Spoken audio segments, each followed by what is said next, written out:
नमस्कार, जय हिंद साथियों। स्वागत है आपका अपने क्लास एनएसपी एकेडमी में।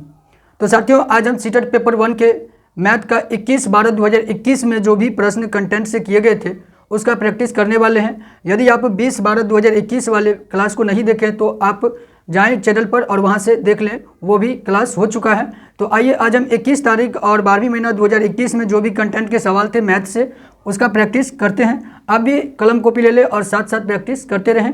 तो आइए स्टार्ट करें अपनी क्लास को। तो यहाँ पर क्या है कि फर्स्ट क्वेश्चन में कि जब किसी संख्या को शून्य से विभाजित किया जाता है तो परिणाम मिलता है। तो यदि आप किसी संख्या को शून्य से विभाजित करेंगे तो क्या परिणाम मिलेगा, ये पूछा गया है। तो आप कहेंगे कि 0 होगा या क्या होगा, तो स्वयं या 1 या ज्ञात नहीं किया जा सकता, क्या हो सकता है।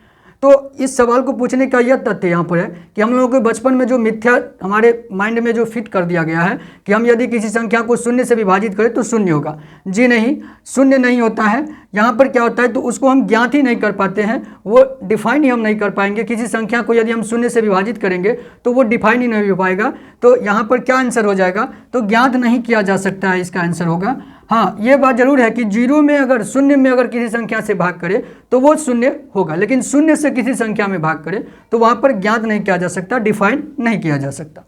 तो यहाँ पर क्या हो जाएगा, तो डी नंबर ऑप्शन इसका राइट आंसर हो जाएगा। आइए क्वेश्चन नंबर 2 को देखिए। तो क्या कहा गया है कि अंक 0, 1, 4 और 7 को बिना दोहराए यदि एक साथ प्रयोग किया जाए तो उससे बनने वाली 4 अंकों की सबसे बड़ी और सबसे छोटी संख्या का अंतर ज्ञात करें। तो इस तरह से कोई 4-5 डिजिट आपको दे दे, संख्या दे दे और उसको कहे कि जो बड़ी से बड़ी संख्या या छोटी से छोटी संख्या क्या होगा, या अंतर या योग या गुणनफल कुछ भी।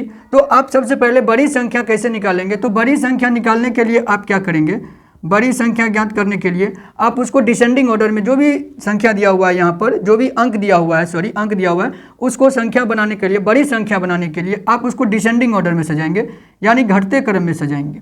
तो घटते क्रम में क्या करते हैं कि बड़े को पहले लेते हैं, फिर उससे छोटे, फिर इससे छोटे और लास्ट में सबसे छोटे। तो यहाँ पर सबसे बड़ा अंक क्या है, तो 7। उसके बाद क्या होगा, तो 4। उसके बाद क्या होगा, तो 1 और सबसे छोटा 0। ये हो गई आपकी सबसे बड़ी संख्या। अब सबसे छोटी संख्या की बात करें, सबसे छोटी संख्या की बात करें तो क्या आएगा, छोटी संख्या क्या होता है, तो इसको आप असेंडिंग ऑर्डर में सजाएं, आप बढ़ते क्रम में सजाएं। तो आप क्या करेंगे कि 0 लिखेंगे, 1 लिखेंगे, 4 लिखेंगे, 7 लिखेंगे। क्या ये 4 अंक की संख्या या 3 अंक की, क्या 0 के साथ 0 से स्टार्ट की हुई संख्या हो सकता है। तो अगर ये 3 अंक की संख्या 147 इसको पढ़ेंगे। तो जब 0 के मामला आता है, तो 0 का मामला आता है तो 0 को हम सेकेंड स्थान पर रखते हैं, यहाँ पर रखते हैं, और इसको इससे जो थोड़ा सा बड़ा है उसको हम यहाँ पर फर्स्ट में रख लेते हैं। अब ये हो गया सबसे छोटी संख्या, ये हो गई सबसे बड़ी संख्या। अब क्या कहा जा रहा है कि इसका अंतर निकालिए। तो अंतर निकालिए आप यहाँ से, तो क्या अंतर आ सकता है, इसको घटा दीजिए। 10 में से 7 घटेगा तो 3, यहाँ बच गया 0, फिर हो गया 10 में से 4 जाएगा तो 6, और फिर यहाँ से क्या बच गया, तो 3, और यहाँ फिर 7 में से 1 घटेगा तो 6, यानी 6-3, यही इसका आंसर होगा, राइट आंसर। तो कहाँ है, ए नंबर ऑप्शन में है, तो इसका right answer A number option हो जाएगा। आइए क्वेश्चन नंबर 3 को यहाँ पर देखें। तो क्या दिया हुआ है कि निम्नलिखित भिन्नों में से सबसे बड़े और सबसे छोटे भिन्न का अंतर निकाले। यहाँ पर भिन्न का अंतर दे दिया गया है निकालने के लिए। तो आप भिन्न का अंतर सबसे पहले तो हमें पहचान करना होगा कि कौन सी भिन्न बड़ी है और कौन सी भिन्न छोटी है। तो कैसे करें, तो आप इसको दशमलव रूप में तोड़ लें। 3 में यदि आप 4 से भाग करेंगे तो क्या आएगा, यहाँ पर 0.75 आएगा। आप भाग करके देखें तो 0.75 होगा, ठीक। 1 में 2 से भाग करेंगे तो क्या आएगा, 0.50 आएगा, यही आएगा। 1 में 4 से अगर आप भाग करते हैं तो क्या आएगा, 0.25 आएगा, यही। अब 2 में 3 से आप भाग करेंगे तो 20 मान लेते हैं, तो 6×18 यही आते रहेगा। तो 0.66 लिख लेते हैं 2 अंक तक। अब यहाँ पर जैसे हम देखते हैं 3 में अगर 5 से विभाजित करें तो अगर हम 30 हो जाता है दशमलव के बाद, तो 6×5 में 30, 0.60। अब 5/6 के लिए क्या होगा, तो 5/6 के लिए अगर हम 50 कर लेते हैं, इसको मान लेते हैं, तो 8 छक्के में 48, यानी कि 0.8 और 48 2 बच गया तो 20, 6×18 तो 0.83। तो यहाँ पर आप देखें कि सबसे बड़ी संख्या क्या है और सबसे छोटी। तो हम देख रहे हैं सबसे छोटी संख्या ये है 0.25, और सबसे बड़ी संख्या क्या है, तो 0.83। किसके लिए, तो इसके लिए। तो यहाँ क्या हो गया, सबसे बड़ी संख्या ये हो गई और सबसे छोटी संख्या क्या हो गई, तो 1/4। तो आप 5/6 में से 1/4 को घटा दें, तो यहाँ से आप एलसीएम लेंगे तो कितना आएगा, 12 आएगा। तो 6 दूनी में 12, 2 5 दूनी 10 और 4 तिये में 12, तो कितना आया, तो 7/12। यही इसका अंतर होगा, आंसर होगा। तो कहाँ है, डी नंबर ऑप्शन इसका राइट आंसर हो जाएगा, डी में है 7/12। तो देख लिए इस तरह से सवाल किए जाते हैं। तो आइए अभी हम, बहुत सारे क्वेश्चन रहते हैं, 15 क्वेश्चन आपसे कंटेंट के पूछे जाते हैं सीटेट में और 15 पैरागोगी से पूछे जाते हैं। तो हम यहाँ भी कंटेंट के सवालों को हल कर रहे हैं, तो साथ बने रहें, हल करते रहें। चलिए अगले सवाल को अब हम देखते हैं। तो आइए अगला प्रश्न अब ये क्या है कि 0.50 और 0.70 के बीच कितनी दशमलव संख्याएं हो सकती है। तो किसी भी दो दशमलव संख्याओं के बीच कितनी भी दशमलव संख्या लिख सकते हैं, अनंत तक लिख सकते हैं। तो यहाँ से क्या आंसर आ सकता है, आ सकता है क्या, आएगा ही अनंत। इसका आंसर होगा, क्या होगा, तो इसका आंसर अनंत होगा। ठीक, किसी भी दो दशमलव संख्याओं के बीच हम अनंत दशमलव संख्याएं लिख सकते हैं, इस बात को आप ख्याल रखें। अगला क्वेश्चन देखिए, क्वेश्चन नंबर 5 क्या है कि एक ठोस आकृति जिसकी सभी सतहें एक समान है वह आकृति नहीं हो सकती है। एक ऐसी ठोस आकृति का पता कीजिए जिसकी सभी क्या है कि सतहें एक समान नहीं हो सकती है।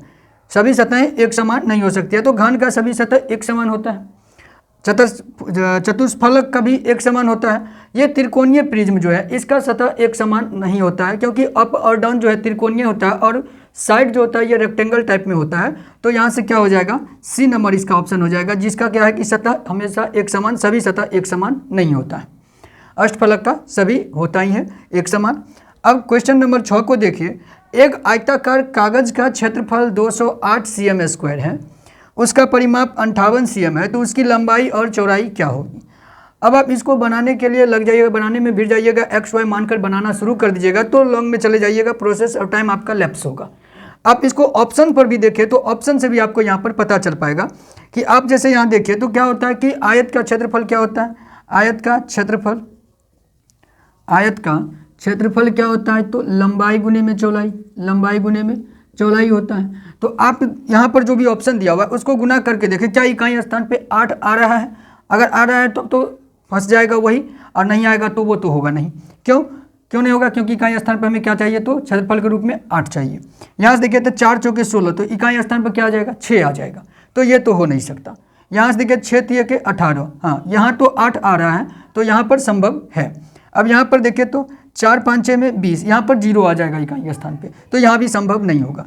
6 5 6 में 30, यहाँ भी इकाई स्थान पे क्या आ जाएगा, 0, तो ये संभव नहीं होगा। एक ही संभव है क्या, तो 16 और 13 यही संभव है, यही इसका आंसर होगा, राइट आंसर क्या, तो बी नंबर ऑप्शन। आप चाहे तो चेक भी कर लें, 16 और 13 को गुना करके देख लें। 16 और 13 को गुना करेंगे तो कितना आएगा, 16 13 16 तिये में 48 और 16 एकम 16, तो 8 और 6 4 10, और यहाँ पर क्या हो गया 2, 208 आ गया। यहाँ से 208 cm² यहाँ से क्षेत्रफल आ गया। अब परिमाप भी चेक कर लीजिए, परिमाप क्या होता है, तो 2 × लंबाई जोड़ चौड़ाई, यही होता है, लंबाई जोड़ चौड़ाई होता है आयत का परिमाप। तो आप यहाँ से चेक कर लीजिए 2 और लंबाई जोड़ चौड़ाई कितनी, तो 16 13 29, 6 3 9 1 1 2 29, तो गुने में क्या 29, 29 दूनी में 58, यही ना, 29 दूनी में 58, 9 दूनी 18, 4 5, तो 58। आप देख रहे हैं अगर इस ऑप्शन को हम अगर फॉलो करते हैं तो हमारा क्षेत्रफल भी मैच कर रहा है और परिमाप भी मैच कर रहा है। तो इसका राइट आंसर क्या हो जाएगा, बी नंबर ऑप्शन इसका राइट आंसर हो जाएगा। तो आइए अगले सवाल को हम देखते हैं और उम्मीद करते हैं कि आपको समझ में आ रहा होगा। अगर समझ में आ रहा हो, क्लास अच्छा लग रहा हो तो लाइक कर दे और अपने दोस्तों के साथ शेयर भी कर दे। तो आइए अगले सवाल को अब हम देखते हैं। तो आइए अब क्वेश्चन नंबर 7 को पढ़िए। तो क्या है कि अगली संख्या पहचानिए। एक सीरीज दिया हुआ है, यहाँ पर आपको अगली संख्या की पहचान करने के लिए कहा गया है।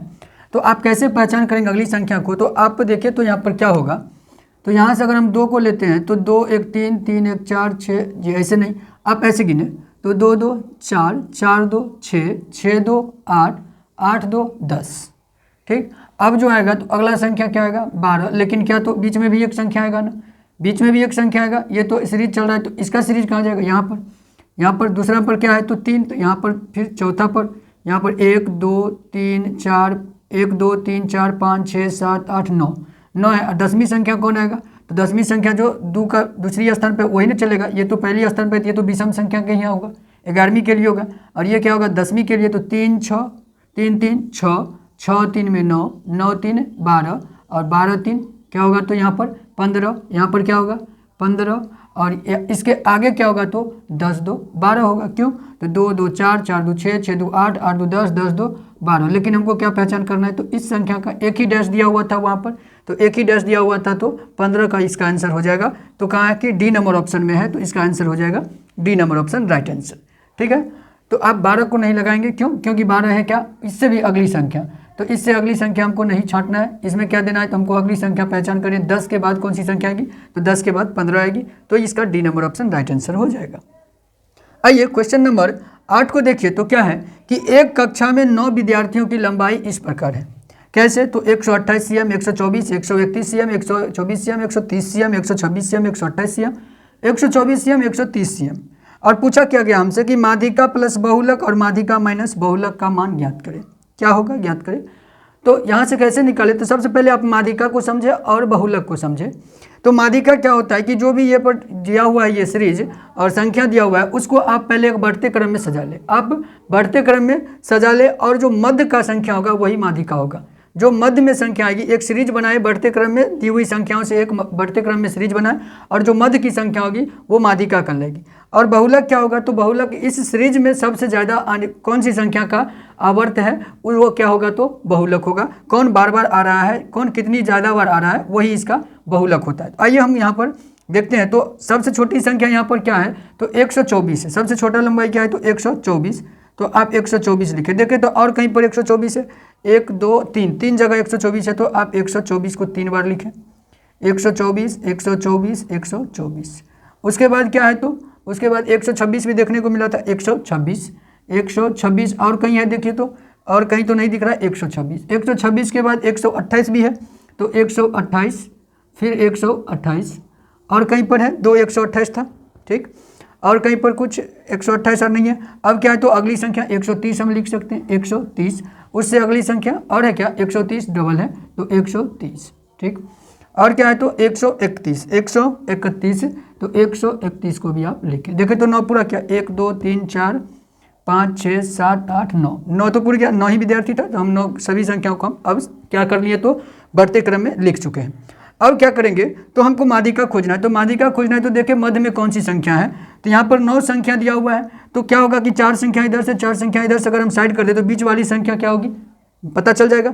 तो आप जैसे देखिए 1 2 3 4 ये संख्या अगर हम यहाँ से इसको अगर एक घेरावा लगा दें और फिर इधर से 1 2 3 4 इस संख्या को इधर घेर दें। ठीक, इस संख्या को इधर घेर दें तो क्या हो जाएगा? माध्यिका कितना निकल गया? देखिए मध्य की संख्या तो यही है, 4 इधर से भी और 4 इधर से, मध्य में तो यही है। तो माध्यिका हो गया आपका कितना? माध्यिका कितना हो गया? तो 128 128 हो गया माध्यिका। अब क्या कहता है? तो बहुलक। अब देखिए कि सबसे ज़्यादा बार कौन सी संख्या आई है। 124 3 बार, 126 एक बार, 128 2 बार, 130 2 बार, 131 एक बार, यानी सबसे ज़्यादा क्या आया? तो 124 कितनी बार? तो 3 बार।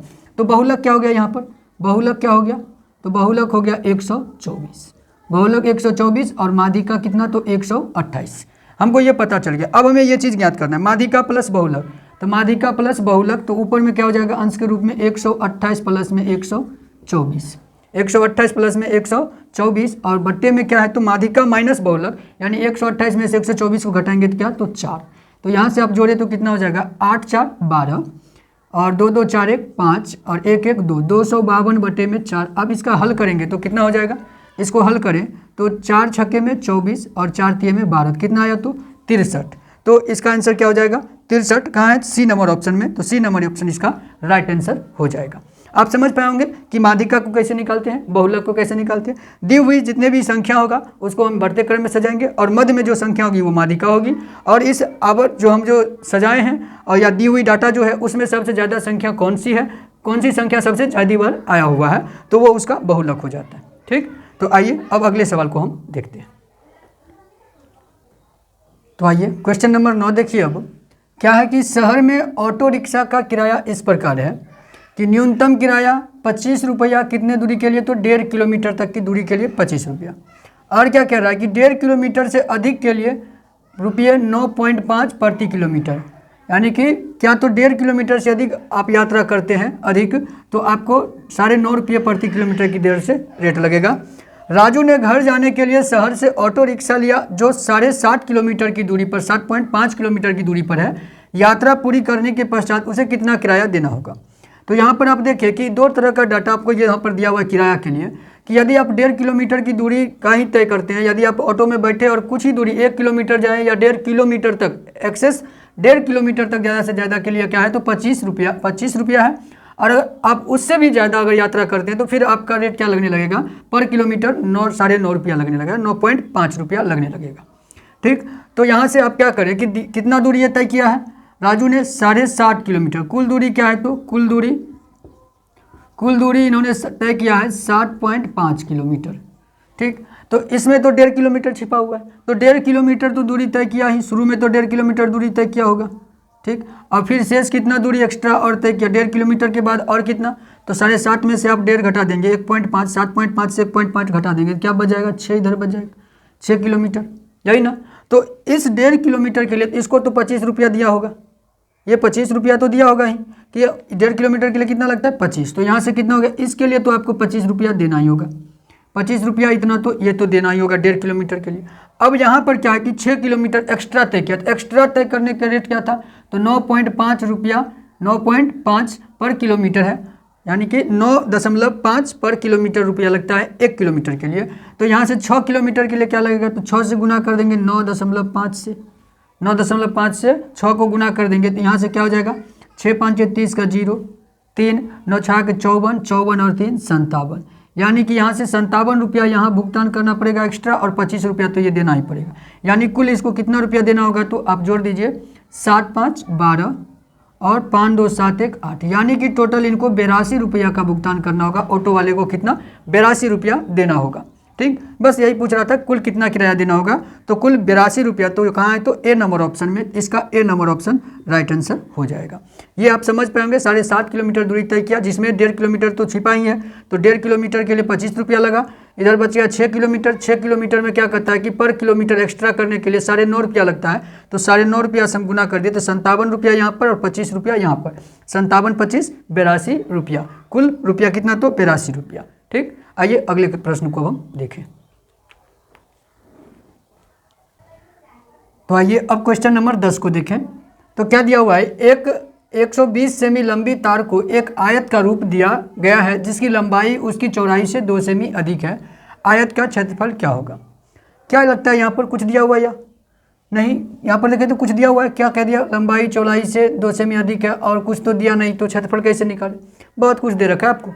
कैसे, तो आपको अगर कोई तार की लंबाई दे रखा है और उससे कोई आकृति आयत या वर्ग या त्रिभुज कह रहा है बनाने के लिए, तो आप समझ जाए वो आपके लिए परिमाप का काम करेगा, क्योंकि आप तार को ही घुमाएंगे, तार को ही तो आप घुमाएंगे। मान लीजिए इतना अगर बड़ा तार है, अब इसी को घुमा कर तो आपको आयत बनाना है, ये अगर 120 सेमी का तार है तो इसी को घुमा के आपको क्या करना है आयत बनाना है, इसी को घुमा करके क्या बनाना है आयत बनाना है, तो परिमाप तो वही होगा, तार की लंबाई ही परिमाप होगा ना, तो तार की लंबाई आपका क्या हो जाता है परिमाप।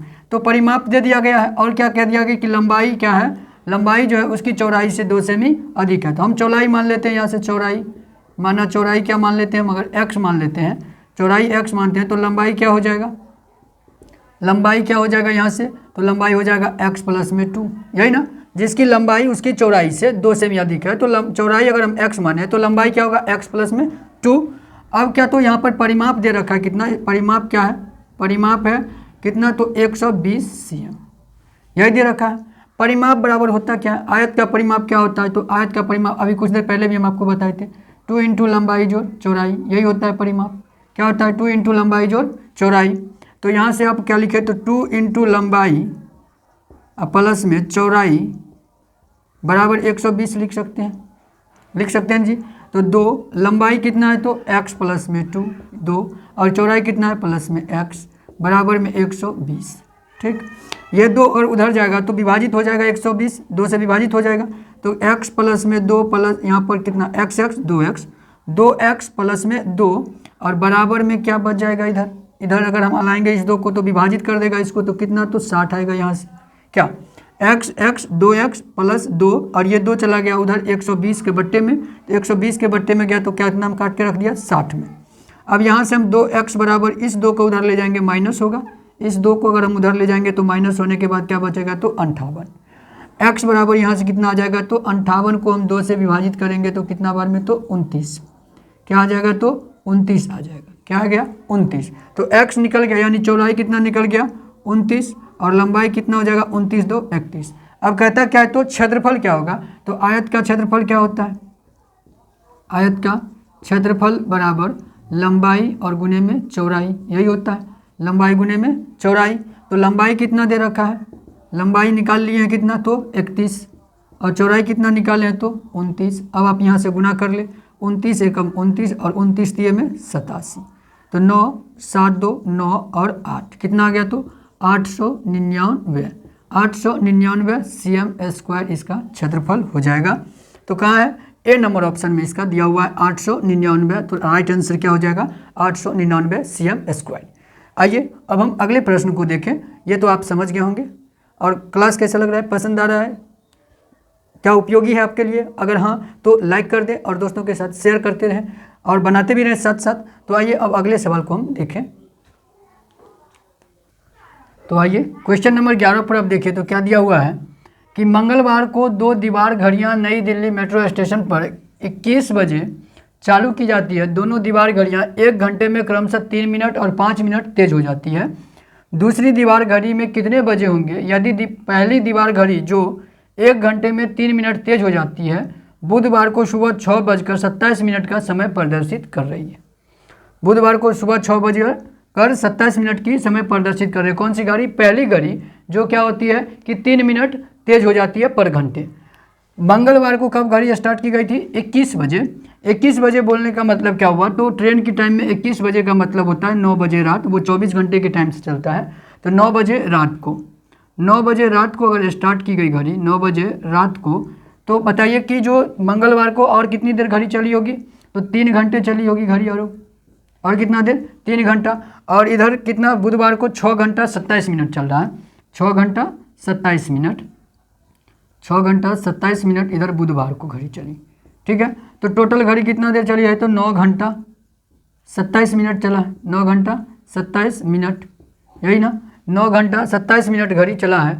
तो 9 घंटा में आप जैसे कि यहाँ पर क्या दिया हुआ है कि पहली घड़ी 3 मिनट तेज हो जाती है पर घंटा, तो 9 घंटा 27 मिनट, हम घंटा को अगर देखें तो 9 घंटा है, तो 9 घंटा में कुल कितना देर तेज हुआ होगा, 1 घंटा में अगर 3 मिनट तेज होता है तो 9 घंटा में कितना देर, 1 घंटा में 3 मिनट तेज होता है, 1 घंटा में 3 मिनट तेज होता है। तो 9 घंटा में कितना मिनट तेज हुआ होगा, तो 9 घंटा में 27 मिनट तेज हुआ होगा। ठीक, तो यहाँ जो 6 घंटा 27 मिनट का दिखा रहा है, 6:27 का समय दिखा रहा है, मतलब ये जो 27 मिनट है ये एक्स्ट्रा टाइम है, ये फास्ट हुआ था इसीलिए 27 मिनट एक्स्ट्रा टाइम है। यानी कि एक्चुअल समय यहाँ पर क्या होना चाहिए था, तो 6 बजे होना चाहिए था। अगर घड़ी फास्ट नहीं होती तब क्या होता, 6 बजते रहता, यहाँ पर कितना बजते रहता, तो 6 बजते रहता, क्योंकि घड़ी चली है टोटल 9 घंटा, 9 घंटा में 3 मिनट के हिसाब से 27 मिनट यहाँ पर एक्स्ट्रा दिखा रहा है। यानी कि 6:27 जो दिखा रहा है ये 27 मिनट एक्स्ट्रा समय है। क्या है, तो एक्स्ट्रा समय है। यानी कि जो घड़ी में एक्चुअल समय अगर घड़ी नहीं बढ़ती तो 6 घंटा का 6 बजकर समय दिखाता, 6 बजता वहाँ पर, तो ये 6 बज रहा होगा। ठीक, एक्चुअल समय। अब क्या करता है कि जो 5 मिनट तेज चलती है, दूसरी घड़ी कितनी देर, तो 5 मिनट पर घंटे तेज हो जाती है। तो 9 घंटा घड़ी चला है टोटल, तो 9 घंटा में घड़ी में दूसरी घड़ी में कितना मिनट तेज हुआ होगा, कितना मिनट तेज हुआ होगा बताएं तो। 1 घंटा में अगर कोई घड़ी 5 मिनट तेज होता है, 1 घंटा में कोई घड़ी कितना देर, 5 मिनट तेज होता है, 5 मिनट तेज होता है, तो बताएं कि 9 घंटा में कितना देर तेज होगा, तो 9 घंटा में 45 मिनट, कितना देर, तो 45 मिनट तेज हो जाएगा। यानी कि एक्चुअल समय है 6 बजे और 45 मिनट तेज दिखाएगा समय, यानी कि कितना समय दिखाएगा, तो 6:45 दिखाएगा। क्या दिखाएगा, तो 6:45 दूसरी घड़ी उस वक्त समय दिखाएगी। जब फर्स्ट घड़ी, पहली घड़ी 6:27 दिखाती रहेगी तो दूसरी घड़ी कितना देर दिखाएगा, 6:45 दिखाता रहेगा। तो यहाँ पर ऑप्शन क्या हो जाएगा, तो बी नंबर ऑप्शन इसका राइट आंसर हो जाएगा। 6:45 घंटे जो दिया हुआ है, 6:45 जो है यही इसका एक्चुअल समय होगा। जो घड़ी कौन, तो दूसरी घड़ी जो कि 5 मिनट पर घंटे लेट हो जाती है, मतलब फास्ट हो जाती है। ठीक, तो आए अब अगली सवाल को हम देखें। आइए अब क्वेश्चन नंबर 12 पर देखिए क्या दिया हुआ है कि स्वतंत्रता दिवस पर शिक्षक ने चौक के टुकड़े उठाने की प्रतियोगिता का आयोजन किया। विद्यार्थियों को एक निश्चित समय में ज़्यादा से ज़्यादा चौक उठानी थी। हीना, लीना, बीजू और मीगी 5 सबसे अच्छे विद्यार्थी थे, 5 सबसे अच्छे विद्यार्थी थे। अब यहाँ पर उनका डाटा दिया हुआ है कि पाँचों के बारे में। हीना के पास मीगी से ज़्यादा चौक थे। मीगी बीना से ज़्यादा चौक इकट्ठा नहीं कर सकी। लीना को बीना से कम और मीगी से ज़्यादा चौक मिली है। और क्या दिया हुआ है, तो बीजू विजेता है लेकिन हीना दूसरे स्थान पे नहीं है। तो दूसरा पुरस्कार किसे मिला, तो दूसरा पुरस्कार किसे मिला, ये चीज़ हमें यहाँ पर खोजना होगा। तो यहाँ पर देखिए कि दो, यहाँ पर डी नंबर ऑप्शन को देखिए तो क्या दिया, बीजू विजेता है लेकिन हीना दूसरे स्थान पे नहीं है। तो सबसे पहले क्या होगा, तो बीजू तो सबसे पहले ऊपर चला जाएगा। बीजू अभी लिखे तो क्या होगा, बीजू तो ऊपर जाएगा क्योंकि ये विजेता है, विजेता है। और क्या है, तो दूसरा बात यहाँ पर क्या दिखा, हीना दूसरे स्थान पर नहीं है, यानी यहाँ पर हीना नहीं हो सकता, दूसरे स्थान पर हीना नहीं हो सकता, और कोई आ जाए वो अलग है। अब यहाँ से आप डाटा बनाए, तो हीना के पास मीगी से ज़्यादा चौक है, हीना के पास मीगी से ज़्यादा चौक है। तो हम क्या करते हैं, हीना को यहाँ लिखते हैं, और क्या कहता है, हीना के पास मीगी से ज़्यादा चौक। तो मीगी अगर मान लीजिए नीचे होगी, क्योंकि हीना के पास ज़्यादा चौक है, तो हीना ऊपर मीगी नीचे। ठीक, अब क्या कहता है, तो यहाँ पर देखिए, तो मीगी बीना से ज़्यादा चौक इकट्ठा नहीं कर सकी। मीगी जो है वह बीना से ज़्यादा चौक इकट्ठा नहीं कर सकी। तो बीना जो भी होगी, यहाँ जो बीना है वह मीगी से ऊपर होगा, क्योंकि इसमें ज़्यादा, इसके पास ज़्यादा है, मीगी के पास कम है। मीगी बीना से ज़्यादा चौक इकट्ठा नहीं कर सकी, मतलब क्या, तो बीना से कम चौक इसके पास है, तो मीगी के पास तो बीना होगा यहाँ पर। मान लीजिए अगर हम इस बीच में बीना को रखते हैं। ठीक, अब यहाँ से देखिए और क्या कह रहा है, सी नंबर में, लीना को बीना से कम, लीना को बीना से कम और मीगी से ज़्यादा चौक है। लीना जो है, लीना को मीगी, लीना को बीना से कम, बीना से कम और मीगी से ज़्यादा चौक मिली है। ठीक है यहाँ पर। अब यहाँ पर देखिए चौथा को, बीजू विजेता है लेकिन हीना दूसरे स्थान पर नहीं है, यानी दूसरे स्थान पर हीना नहीं हो सकती है, हीना दूसरे स्थान पे नहीं हो सकती है। तो या तो हीना यहाँ पर होगी, तीसरे स्थान पे होगी। तो हम अगर सीरीज बनाए तो क्या बनेगा हमें, तो हमें ये बनेगा कि बीजू बनेगा। और हीना जो है, हीना, तो हीना के लिए क्या कहा गया है कि यहाँ पर हीना जो है बीना मीगी से ज़्यादा है, लेकिन मीगी से ज़्यादा तो यहाँ भी हो सकता है, एक स्टेप आगे भी। तो बीजू, लेकिन हीना दूसरे स्थान पर नहीं है, तो बीना को अगर हम दूसरे स्थान पर रखते हैं, ठीक, और फिर हम क्या रखते हैं, तो यहाँ से लीना को, और क्या करते हैं हम यहाँ पर हीना को रख लेते हैं, और फिर लीना को, और फिर लास्ट में हम मीगी को रखते हैं। तो अब हम अगर सीरीज मिला के देखें, एक बार फिर से मिला कर देखिए, तो क्या हमारा ये जो सीरीज बन के तैयार हुआ है, ये जो हमें बनाए हैं, क्या ये सही है या नहीं। तो हीना के पास मीगी से ज़्यादा चौक है, हीना के पास मीगी से ज़्यादा चौक है, इसलिए ये ऊपर है। ठीक, दूसरा, मीगी बीना से ज़्यादा है। मीगी जो है क्या कहता है, मीगी बीना से ज़्यादा चौक इकट्ठा नहीं कर सकी। मीगी जो है बीना से ज़्यादा चौक इकट्ठा नहीं कर सकी, सही बात है, क्योंकि बीना ऊपर है, मीगी नीचे है, इसके पास कम चौक है। तो सी नंबर में क्या है, लीना को बीना से कम और मीगी से ज़्यादा। लीना को बीना से कम है, ठीक, और मीगी से ज़्यादा है। ठीक, बीजू विजेता है, बीजू को विजेता फर्स्ट स्थान पर रख दिए, लेकिन हीना दूसरे स्थान पर। देखें तो हीना दूसरे स्थान पे तो नहीं है, हीना थर्ड स्थान पे। अब यहाँ पर क्या कहता है, तो दूसरा पुरस्कार किससे मिला, तो आप देखें इसमें फर्स्ट अगर ये है, फर्स्ट ये है, तो सेकंड तो यही है, सेकंड क्या है, तो बीना, तो बीना को सेकंड पुरस्कार मिला। दूसरा पुरस्कार किसे मिला, तो बीना को। तो इसका राइट आंसर क्या हो जाएगा, बी नंबर ऑप्शन इसका राइट आंसर हो जाएगा। ठीक है, समझ गए होंगे। तो आइए अब अगले सवाल को देखते हैं। तो आइए क्वेश्चन नंबर 13 को देखें। अब तो क्या दिया हुआ है कि फलों के मूल्य प्रति किलोग्राम नीचे दिए गए हैं। यहाँ पर प्रति किलोग्राम फल के मूल्य दिए हुए हैं। आम 80 रुपया 60 पैसे पर केजी, सेब 120 रुपया 50 पैसे पर केजी, तरबूज 22 रुपया 50 पैसे पर केजी, अंगूर 110 रुपया 40 पैसे पर केजी। अब यहाँ पर सवाल है क्या कि स्नेहा ने 3.5 किलो क्या खरीदा है, तो तरबूज, और 2 केजी आम, 1.5 केजी 1.1/2 यानी कि 1.5 केजी सेब, और 3/4 केजी अंगूर खरीदी। उसने दुकानदार को 2000 का नोट दिया, उसे कितने रुपए वापस मिलेंगे। अब जो सामान की जितना खरीदा है वजन के हिसाब से उसको गुना करके निकाल ले और कुल खर्च जोड़ ले, 2000 में से माइनस कर दे। तो यहाँ जैसे अगर आम का क्या है, तो हम देखें तो आम कितना खरीदी है, तो आम 2 केजी है, तो 2 केजी से इसको हम गुना कर देंगे, तो टोटल खर्च हो जाएगा इसका कितना, तो 0, 6 दूना में 12, 8 दूना 0 1 और 8 दूना 16, 8 दूनी में 16, 0 का 0, 6 दूना 12 का 2, हासिल 1, 2 एकम 2, 0 0 1 8 दूना 16, यानी कि 161.20। ठीक, 161 रुपया 20 पैसा यहाँ पर खर्च हुआ।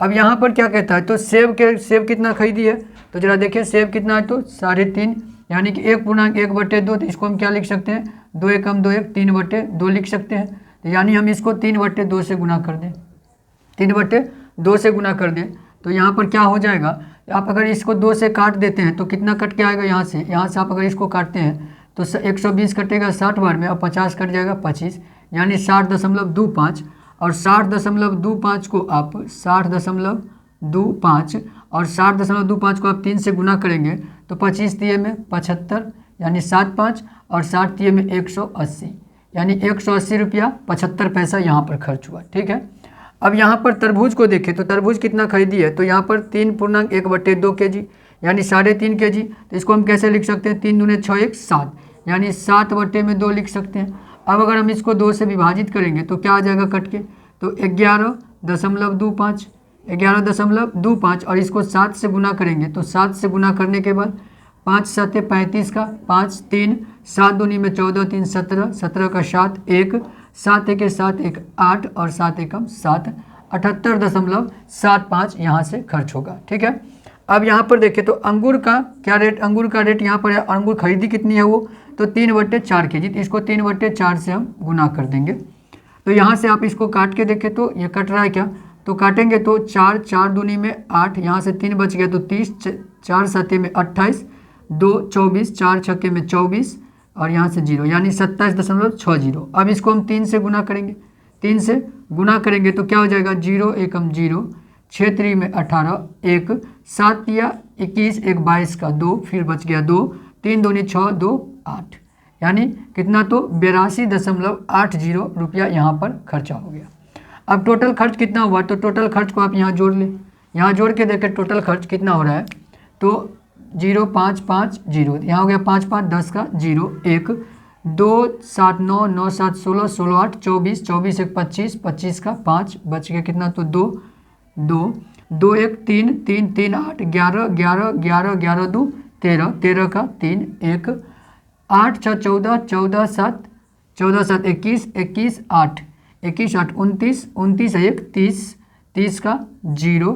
ठीक, अब कितना हो गया, तो बच गया 3 1 1 2 2 और 2 3 5 503 रुपया और 50 पैसा इसका कुल खर्च है। 503 रुपया और 50 पैसा कुल खर्च है। नोट दी कितना का है, तो 2000 का। तो आप 2000 में से कितना, तो 503.50 पैसा यहाँ पर दशमलव कर ले, तो यहाँ पर 0 10 10 में से 5 5 यहाँ 9 आएगा, 9 में से 6 3 घटेगा तो 6, यहाँ बच जाएगा 9 और ये हो गया 19 19 में से 5 आएगा तो 14 यानी कितना, तो 1496 रुपया और 50 पैसा इसको वापस मिलेगा। तो कहाँ है ये ऑप्शन, बी नंबर में ये ऑप्शन है। तो इसका राइट आंसर क्या हो जाएगा जी, बी नंबर ऑप्शन इसका राइट आंसर हो जाएगा, 1496 रुपया और 50 पैसा। ठीक है, समझ पाए होंगे, ज़्यादा कुछ नहीं था, बस यहाँ पर रेट दिया हुआ था और कितना खरीदा वजन से गुना कर दिए और जो हमें खर्च हुआ उसको 2000 में से माइनस कर दिए तो हमें पता चल गया कितना हमें वापस उस स्नेहा को वापस मिला होगा। ठीक है, तो आइए अगले प्रश्न को अब हम देखते हैं।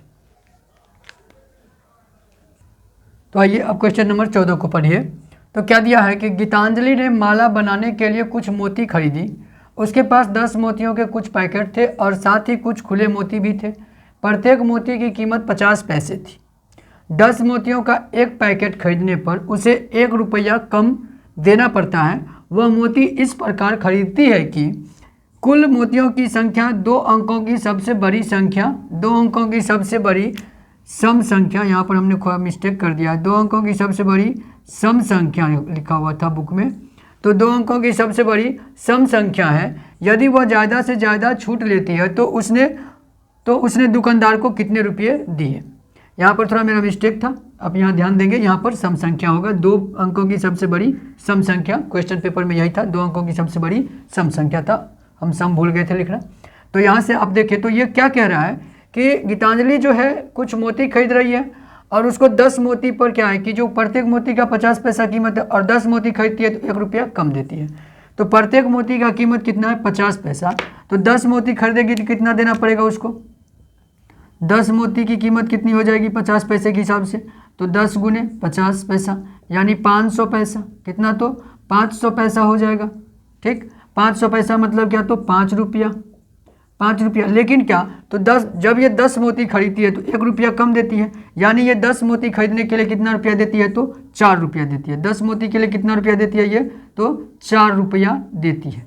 ठीक है, 10 मोती के लिए 4 रुपया देती है। लेकिन इसने मोती कुल खरीदी कितनी है, तो कुल मोती कितना खरीदी है, तो देखिए कि कहती है क्या यहाँ पर कि वह मोती इस प्रकार खरीदती है कि कुल मोतियों की संख्या 2 अंकों के सबसे बड़ी सम संख्या है, 2 अंकों की सबसे बड़ी सम संख्या है, तो वह ज़्यादा से ज़्यादा कितना अगर छूट लेती है तो उसे दुकानदार को कितना रुपया देना होगा।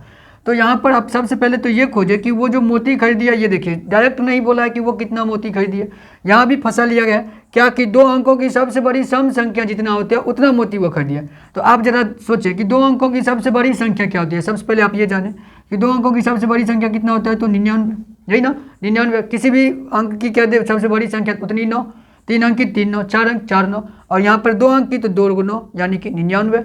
अब क्या 99 सम संख्या है, क्योंकि प्रश्न में क्या क्या गया है कि सम संख्या 2 अंकों की सबसे बड़ी सम संख्या, तो क्या ये 99 सम संख्या है? जी नहीं। क्यों? क्योंकि सम संख्या का डेफिनेशन क्या होता है, परिभाषा, कि जो 2 से पूर्णतः विभाजित हो जाए या जिसके वंश पैलेस पे इकाई पैलेस पे इकाई स्थान पे 0 2 4 6 8 हो, यही ना, तो वो सम संख्या होती है। लेकिन इसके इकाई स्थान पर क्या है, 99 है, और ना ही ये 2 से पूर्णतः विभाजित होगा। तो अगर हम इससे एक आगे जाते हैं तो क्या होगा, 100 हो जाएगा, जो कि 3 अंक का हो जाएगा। तो हम एक पीछे चलते हैं, एक पीछे कितना होता है 98।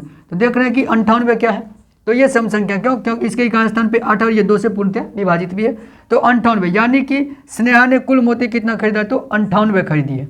कुल मोती की संख्या कितनी है, कुल मोती कितनी है, तो 98 मोती है। अब 98 मोती खरीदने के लिए उसने कितना रुपया भुगतान करना होगा, तो आप बताएं 98 को क्या हम 90 + 9 लिख सकते हैं ना, सॉरी 90 + 8 लिख सकते हैं। 98 को हम क्या लिख सकते हैं, 90 + 8। अगर 10 मोती के लिए 4 रुपया देता है तो 90 मोती के लिए कितना रुपया देना होगा उसको, पहले ये बताएं। 10 के लिए 4 रुपया देता है, यही ना, 10 के लिए 4, तो 90 के लिए तो 9 गुना है, ये 10 के लिए 10 का 9 गुना है, तो रुपया भी 9 गुना लगेगा, यानी कि रुपया कितना लगेगा, तो 36। कितना रुपया लगेगा, यहाँ लगेगा 36 रुपया। 90 मोती के लिए 36 रुपया, 90 मोती के लिए 36 रुपया लगेगा। तो 8 मोती के लिए कितना रुपया लगेगा, 8 मोती के लिए 1 मोती का दाम 50 पैसा, तो 8 मोती के लिए तो 2 मोती का 1 रुपया, तो 8 मोती के लिए 4 रुपया, 8 मोती के लिए 4 रुपया लगेगा, यही ना। तो टोटल रुपया इसका कितना खर्चा हुआ, 36 4 40 रुपया, कितना लगा, तो 40 रुपया इसका टोटल खर्चा हुआ। ये समझ पाए क्या? तो यहाँ पर देखिए फिर से हम समझा रहे हैं कि डाटा क्या दिया हुआ था कि 10 मोती का अगर खरीदती है तो उसको 1 रुपया का कम देना पड़ता है, 10 मोती के लिए 1 रुपया कम देना पड़ता है।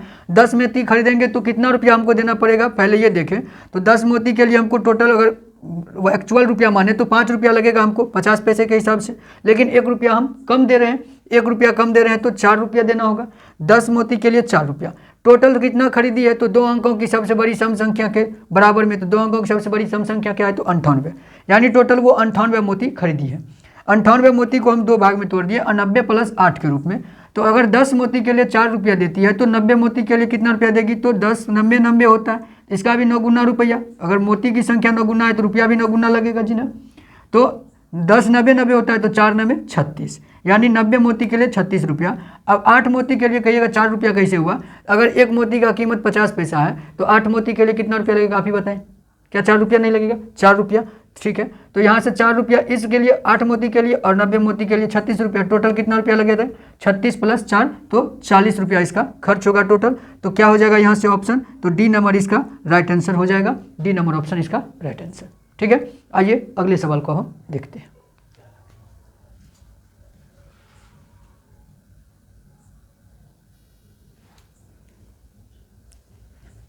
तो आइए क्वेश्चन नंबर 15 को देखिए।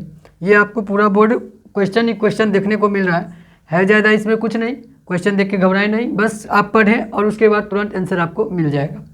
ये इसको लिखने में भी मेरा हाथ दर्द कर गया यार, इतना लंबा सा क्वेश्चन। आप चलिए यहाँ पर देखिए, पढ़िए। तो क्या है कि एक समान त्रिभुज ABC के लिए निम्नलिखित कथनों को पढ़िए। कथन 1 में क्या कहता है, एक त्रिभुज में कोण B 90 डिग्री का है और इसका क्षेत्रफल 6 cm है, और क्षेत्रफल 6 cm और 4 cm भुजा वाले आयत के क्षेत्रफल के समान है। कथन 2 क्या दिया हुआ है, तो पढ़ें। कर्ण और आधार के बीच का अंतर 6 cm एवं कर्ण और लंब का अंतर 3 cm है, ठीक। अब यहाँ पर प्रश्न क्या कर रहा है, तो प्रश्न देखिए ये है, मेन प्रश्न यहाँ पर से है, ये कथन था। अब प्रश्न यहाँ पर कर रहा है, त्रिभुज ABC के कर्ण की माप के लिए दिए गए सही विकल्प को चुनें। यानी एक त्रिभुज क्या है, एक समकोण त्रिभुज है, और उस समकोण त्रिभुज को हमको कर्ण की माप पता करना है।